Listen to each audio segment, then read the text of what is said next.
Alright everybody, welcome back to Skyway Classics YouTube channel. We are now going for a ride in our 1968 Chevy Camaro Convertible. Very nice little ride here at Skyway Classics, featuring a red exterior, chrome torque thrust wheels by American Racing. You have the white top and a 2-inch cowl induction hood. Going into the interior now, you got the 3-spoke wheel, very nice horn.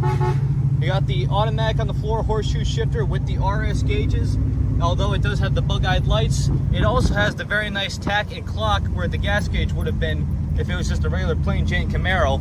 But the comfortable, very aftermarket style bench seat or bucket seats feel really nice. You got power windows with the really nice Camaro style door panels.